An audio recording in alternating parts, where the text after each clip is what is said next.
Salam à tous et je suis très heureux de vous retrouver pour une nouvelle vidéo. Les groupes de qualification pour la CAN 2025 sont sortis et donc dans cette vidéo on va bien évidemment les analyser. Mais juste avant qu'on commence avec celle-ci, si ce n'est pas fait, je t'invite à t'abonner, à liker et à commenter cette vidéo, et un très grand merci à l'ensemble des personnes qui feront ça. Alors commençons directement par le groupe du Maroc. Le Maroc est tombé avec le Gabon, la Centrafrique et tout simplement les Autos. Alors je trouve que par rapport aux autres groupes de qualification pour cette CAN 2025 au Maroc, c'est un groupe qui est plutôt basique et normal.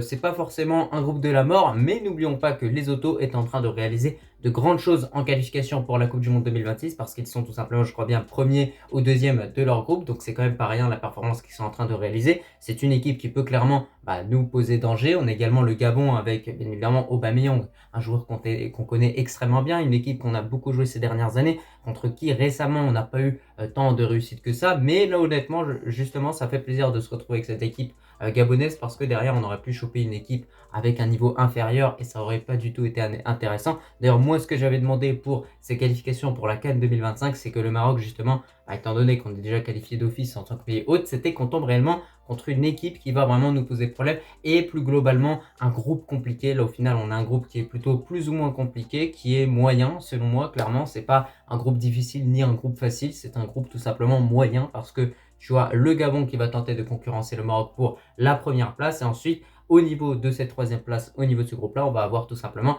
les Autos. Et quand on regarde les trois autres équipes, ça va être très compliqué, parce qu'on sait que là déjà dans ce groupe là, il n'y a qu'une équipe en réalité qui se qualifie, étant donné que le Maroc est déjà qualifié d'office. Donc ça va être très compliqué et ça va être très très chaud entre les Autos, le Gabon et tout simplement la Centrafrique. Le Maroc honnêtement a largement toutes les capacités pour tout simplement finir en tête de ce groupe là. Il n'y a pas de raison de finir deuxième ou bien troisième ou même quatrième dans le pire des cas. Non, non, on a les joueurs, on a la qualité, on a le talent pour largement finir de façon brillante tout simplement en tête de ce groupe là, sachant que je crois bien qu'il y a certaines équipes qui ne possèdent pas de stade homologué, donc dont la Centrafrique je pense. Donc peut-être que la plupart des matchs vont être délocalisés du côté du Maroc. Je crois bien que les matchs de Lesotho sont délocalisés en Afrique du Sud, donc le Maroc devra quand même effectuer un déplacement, ce qui est pas mal du tout. Et le Gabon, je crois que les matchs peuvent également être abrités du côté de ce pays-là. Donc au niveau de tout ça, il n'y a pas du tout de problème. En tout cas, n'hésitez pas à donner votre avis, en tout cas en commentaire, par rapport au groupe du Maroc. Moi, comme je vous l'ai dit, c'est un groupe dans lequel le Maroc peut largement finir en tête. Et quoi qu'il arrive, Machi Mouchkil, il n'y a pas de problème. On est déjà qualifié en tant que pays hôte. En tout cas, on espère que cette CAN 2025 va vraiment bien se passer, parce que j'ai envie de vous dire que la compétition en quelque sorte elle commence déjà dès les qualifications justement pour celle-ci. Voilà, tu dois déjà te qualifier, donc je pense que les joueurs doivent partir en tête avec voilà, la vision que le Maroc n'est pas qualifié mais qu'il faut quand même se qualifier, alors qu'en réalité on est tout simplement qualifié. Regardez, lors de la dernière Coupe d'Afrique 2023, on s'est qualifié plutôt tranquillement, même si voilà, on sait qu'on avait fini seulement 2 points devant l'Afrique du Sud il me semble, et qu'on avait perdu un match à l'extérieur. Mais là je pense qu'on doit remporter tous nos matchs, pas faire de match nul, pas perdre, pour tout simplement arriver avec le maximum de confiance tout simplement pour cette compétition. Maintenant on va pouvoir désormais s'intéresser aux autres groupes, en commençant par le groupe A, donc Tunisie, Madagascar, Comores, Gambia. Honnêtement, je pense que logiquement la Tunisie devrait se qualifier, mais contrairement à ce qu'on pourrait penser, c'est vraiment un groupe piège. On sait que la Gambie à plusieurs reprises a fait des surprises en Afrique, donc les Gambiens pourraient tout simplement décider de se qualifier. Durant les dernières éditions, ils ont été qualifiés à plusieurs reprises, donc je pense que là, la Gambie sera soit deuxième, voire premier. Et tu as également les Comores, qui est une équipe qui va être là en tant que trouble fait dans ce groupe-là, donc ça va être très serré en tout cas au niveau de ce groupe. Je pense qu'il fait partie d'un des groupes de la mort, en tout cas lorsqu'on regarde un petit peu l'état des autres groupes. Ensuite, on a également un groupe très compliqué: Égypte, Cap-Vert, Mauritanie, Botswana. Alors là, ce groupe-là, pour moi, c'est un des groupes de la mort lorsqu'on regarde l'ensemble des groupes. Ça va être très très compliqué pour l'Égypte, mais voilà, je pense qu'ils peuvent largement se qualifier. Ensuite, il va y avoir une bataille pour la deuxième place entre le Cap-Vert, la Mauritanie et même peut-être le Botswana, qui est une équipe qui progresse d'année en année, ça c'est clair. Ensuite, on va avoir le groupe du Nigeria, avec le Bénin, la Libye et tout simplement le Rwanda. Là encore une fois, un groupe compliqué. On a une équipe libyenne sur ces derniers mois qui a perdu peu de matchs, voire je crois bien aucun, qui fait des matchs nuls, qui est dans un renouveau total. Donc ça va être compliqué pour ce Nigeria là, qui justement en ce moment au niveau des qualifications pour cette Coupe du Monde 2026 a beaucoup de mal. Ça va être compliqué de battre une équipe du Bénin, de battre cette équipe de Libye. Donc voilà, dans ce groupe là en tout cas, encore une fois, c'est un groupe qui est très compliqué. Moi je pense que le Bénin et le Nigeria logiquement devraient passer, ou bien le Nigeria et la Libye. On verra ce que ça va donner. Ensuite, on a le groupe de l'Algérie avec la Guinée équatoriale, excusez-moi, le Togo et le Libéria. Alors bon, on sait que la Guinée équatoriale a battu l'Algérie 2-1, je crois bien, ou 2-0, ou je sais plus combien, lors de la CAN qui se déroulait au Cameroun. Donc là, forcément, on sait déjà qu'il y a une équipe qui est capable de battre cette équipe algérienne et qui pourrait tout à fait se qualifier. Maintenant, lorsqu'on regarde le Togo et le Libéria, je pense que l'Algérie a largement les capacités de se qualifier pour cette CAN au Maroc, ça c'est clair et net. Quand tu vois les autres équipes, voilà, c'est vraiment pas du lourd, c'est un groupe qui est vraiment plutôt simple et facile, à part la Guinée équatoriale, j'ai envie de vous dire qu'il n'y a pas vraiment d'autres obstacles, ça c'est clair et net. Ensuite, on va avoir le groupe du Ghana, Angola, Soudan et tout simplement Niger. Là, honnêtement, sur les derniers matchs, le Soudan a proposé des choses intéressantes, donc le Soudan pourrait se qualifier pour cette Coupe d'Afrique au Maroc. Et de l'autre côté, tu vas avoir le Ghana et l'Angola. Voilà, le Ghana et l'Angola, c'est les deux équipes vraiment qui vont se jouer, qui vont se disputer pour tout simplement la première place de ce groupe-là. Donc ça va être également un groupe extrêmement serré parce que tu as une équipe également soudanaise qui va avoir l'envie clairement de remporter cette deuxième place ou tout simplement la première place. Ensuite, on a également un autre groupe très intéressant, Côte d'Ivoire, Zambie, Sierra Leone et tout simplement le Tchad. Alors là, je pense que c'est clair et net. Je vois la Côte d'Ivoire ainsi que la Zambie passer dans ce groupe-là. On continue avec République démocratique du Congo, Guinée, Tanzanie et Éthiopie. Alors là, je pense qu'il n'y aura pas de grand suspense. Guinée-Bissau, Guinée tout court et République démocratique du Congo. Je pense que ce sont vraiment ces deux équipes-là qui devraient passer dans ce groupe H, même si, attention, voilà, la Tanzanie, c'est une équipe qui peut faire des choses pas mal du tout. D'ailleurs, dans le groupe de qualification pour la Coupe du Monde 2026, nous concernant en tant que Marocains, je crois bien qu'ils sont deuxième de ce groupe-là. Donc, c'est pas une équipe qui va non plus se laisser faire ou bien se laisser marcher dessus. Ça, c'est clair et net.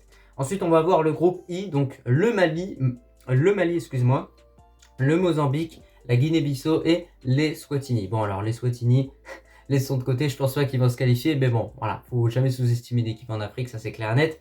De l'autre côté, le Mali, je pense qu'une qualification est largement à leur portée. Le Mozambique nous a surpris lors de la dernière Coupe d'Afrique. Bon, malgré le fait qu'ils sont sortis dès la phase de poule, ils ont failli gagner un match important contre l'Égypte.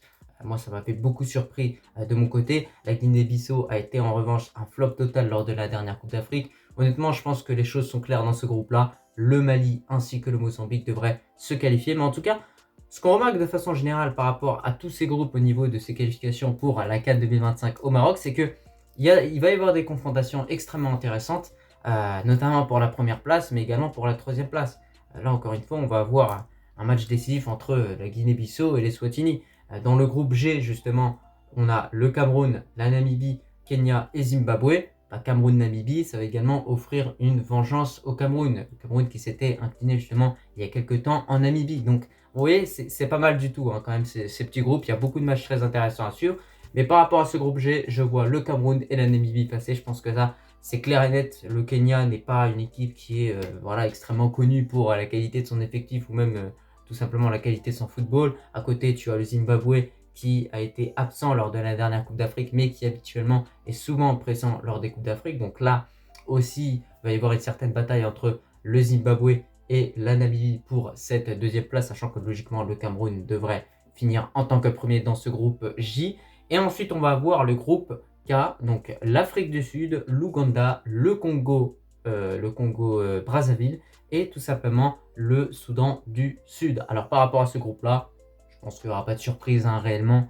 Afrique du Sud premier et en deuxième, je verrai tout simplement l'Ouganda parce qu'on a vu ce que ça donnait le Congo Brazzaville. On a une fédération qui n'est pas bien en place et derrière, voilà, l'Ouganda a posé beaucoup de problèmes à l'Algérie il y a peu de temps. On a également l'Afrique du Sud qui a fait 3-3 avec cette équipe algérienne, une équipe sud-africaine qui nous a également éliminés en tant que Marocains lors de la dernière Coupe d'Afrique. Donc voilà, ça va être un groupe serré aussi, mais très intéressant. Et pour finir, on va avoir le groupe de nos frères sénégalais avec du coup le Burkina Faso, le Malawi et tout simplement le Burundi. Alors là, encore une fois, je pense que le Sénégal a tout ce qu'il faut pour finir en tête de ce groupe-là. Va falloir ne pas sous-estimer ses adversaires.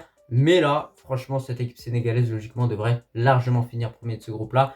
Après, tu as quand même une équipe du Burkina Faso qui reste une équipe quand même redoutable, qui pourrait tout à fait jouer les troubles faits et finir en tête de ce groupe-là. Mais j'ai envie de vous dire qu'après, je crois bien, la position de premier ou deuxième détermine réellement le chapeau dans lequel les équipes vont se retrouver au moment du tirage au sort des groupes de cette CAN 2025. Donc ça compte quand même, donc il y aura réellement intérêt que cette équipe sénégalaise justement finisse en tête de ce groupe-là. Bah écoutez, de façon générale par rapport à ce tirage au sort, moi j'ai bien apprécié la cérémonie. Je remercie également tous les abonnés qui sont passés sur le live, merci beaucoup. On va se retrouver également ce soir pour un live pour tout simplement la liste de Tariq Sekchoui au niveau des joueurs convoqués pour les Jeux Olympiques de 2024 en France.